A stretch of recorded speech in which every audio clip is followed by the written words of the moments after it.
So does the Xiegu G90 have a self-destruct mode? Find out why I thought so on this episode of Unexpected QTH.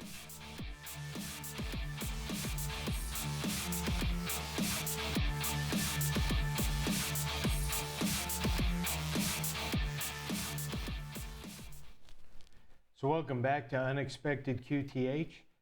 I've had some really good developments in my station that I'm building up in my attic here in Kobylka, Poland.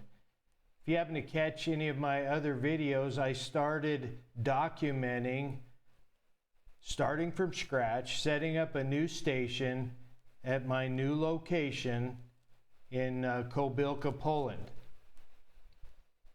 When we moved here, we just had a couple of bins apiece that we had to fit everything we felt we needed to start our new lives here.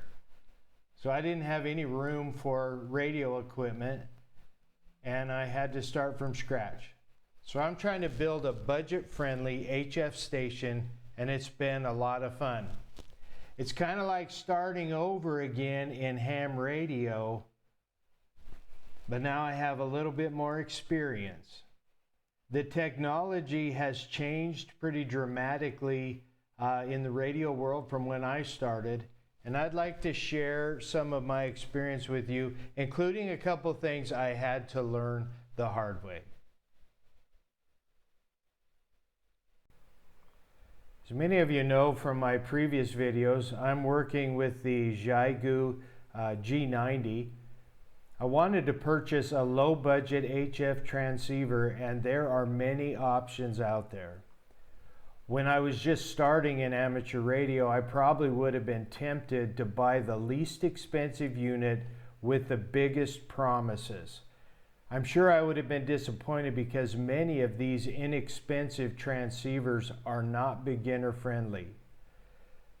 I started out on antique equipment that was given to me by a friendly ham radio operator in my local club. It was a Xiegu 101E, and it was in nearly new condition. I purchased a used antenna tuner on eBay, and I built the legendary G5 RV antenna, and soon I was on the air. These radios are heavy, and there's a procedure that must be followed to get the most out of your transmitting and make sure you protect the vacuum components inside. I even acquired an old Heathkit amplifier that could really crank out some watts. I had to buy a huge manual tuner for that one, but I was having a lot of fun, especially during contests where I could finally break through pileups. One day the tuner just kind of started arc welding itself together while I was transmitting. So I lost a few bands because of the damage to the rotary switch. But it was a joy to learn the basics of amateur radio on this old old machine that could help keep the shack warm while it was in operation. A few years into the hobby, I started to get quite a collection of radio equipment.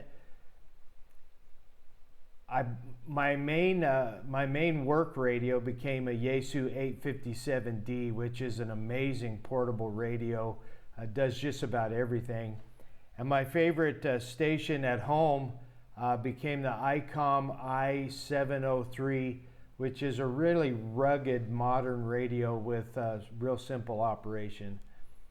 So I did a lot of research and decided to buy the Xiegu G90, and so far I've been really amazed with this little transceiver and everything that it can do. Watch to the end of the video and I'll tell you about when I found what I believe to be the self-destruct mode of this little radio. One of the things that has surprised me is just how small these modern SDR radios can be. On the G90, there's a built-in automatic end tuner, which was one of the big selling points for me. An antenna tuner can offer a lot of flexibility when you're limited in your antenna options, like I find myself here in Poland. I have found with this machine operating in digital modes to be pretty simple. When I bought this radio from Radioddity, they were offering a bundle deal, and I bought the cooling fan stand, which not only cools the radio, but it also has some legs that put the radio at a really good working angle. And they were also offering this data interface card, and I bought it, but I really wasn't sure I was going to use it.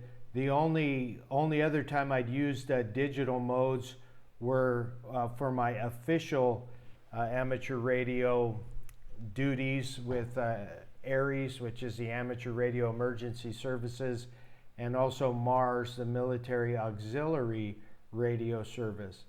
But I am very happy that I made this purchase. My first big concern, of course, was my antenna. And I really don't understand antenna theory, and I've almost always built a homebrew antenna that's based on someone else's work. I would build it, and if it seemed to work, that was great. If not, I would try something else. At home, I run an end-fed random length wire antenna using a 1:9 Balun transformer that I built for myself. And I think my wire length at home was about 108 feet long. So when I was buying all of my equipment off of AliExpress and scraping things together, I came across this unit, which is a 64:1 Balun, and it was a good deal. And mainly I bought it just to give it a try because I couldn't find the source to make my own Balun here in Poland. I just don't know my way around good enough. But before I could get this part in from China, I tried making an antenna out of solid strand copper wire just stuck in the back of the radio. I covered this in a previous video, and I was amazed at the result, and I even made some single sideband contacts with that antenna. I've been very satisfied with the results I've gotten, even though I had to learn a couple of things the hard way. My first attempt was attaching a length of wire that I had left from a 20-meter roll I had bought at a local hardware store. And I just attached the wire and threw it off the roof and kind of tied it off to my concrete fence in the backyard. And I was amazed that this antenna was resonant on 40 meters and tuned up nicely on the other bands. So I decided to go ahead and finalize the installation. So I made an insulated endpoint out of some poly twine, and I tidied up the install by cutting the wire to size and securing it really neatly to the twine. I was happy how it came out, but as some of you will know, I made a big mistake. My thought process was that I was making a random wire antenna and wire length wasn't critical. So I thought the way I coiled up the extra wire when I attached it to the fence would somehow make the wire seem shorter to the radio and the Balun. So I didn't realize that what I had inadvertently built was a half wavelength end-fed antenna. The fact that the hardware store sold wire in 20-meter lengths was just a helpful coincidence. If I'd started with a shorter piece of wire, I might not have figured this out and just continued to rely on the antenna tuner to make the antenna work. So after a little bit more research, I cut a piece of galvanized steel wire to the correct length, and I tried a different installation concept.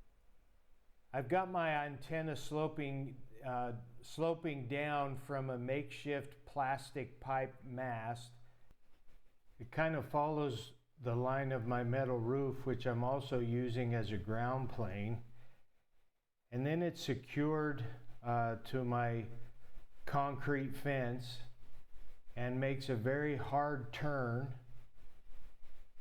and goes about halfway back up my yard and is secured again to a metal fence. This resulted in, again, an antenna that's resonant on 40 meters, and the antenna can be tuned with the tuner from 160 down to 10 meters. I've made quite a few single sideband contacts and have had good reports on my audio and signal strength. What I'm having a hard time with is that it's sometimes difficult to find a good English speaker that's transmitting. And I have a hard time understanding call signs and exchanging basic information for even a quick contact. I'm also having a little trouble with my 20 watts breaking through pileups. There's one trick that I found is that when an operator's calling CQ and he has a lot of people trying to get in, I just start saying my call sign a little bit later, and then when everyone else is done, sometimes I'm the last thing that's heard, and I've made a few contacts that way. Since I had the equipment, I decided to go ahead and try some digital modes. I ventured into FT8, not really knowing much of anything about it. But once I had my digital interface working, it didn't take very long until I was on the air and making contacts with FT8. And I have really enjoyed this mode. It lets me kind of know the realistic range of my antenna configuration. And I also am not struggling to break through pileups. The only sound that you hear when you're in a digital mode is the noise that the radios make when they're talking to each other, and you can even turn that all the way down if you want. I don't feel stomped on by people who are just blasting out hundreds and hundreds of watts like when I'm working on single sideband. I think my furthest contact with FT8 was in Canada, and that one really surprised me. And of course I can hear a lot of stations from a long way away, but hearing and working are two different things. I know someone said if you can hear them, then you can work them. And there might be something to that, but I haven't found it to be the case. So it's been a learning experience, but I'm really enjoying being on the air here in Poland, even with my limited resources.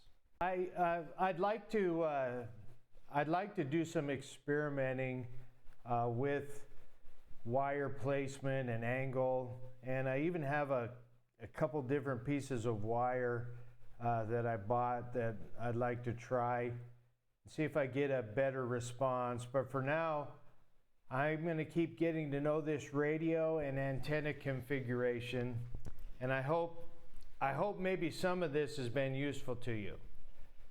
I'm just kind of telling you my experiences so far. I am not a real technically minded person.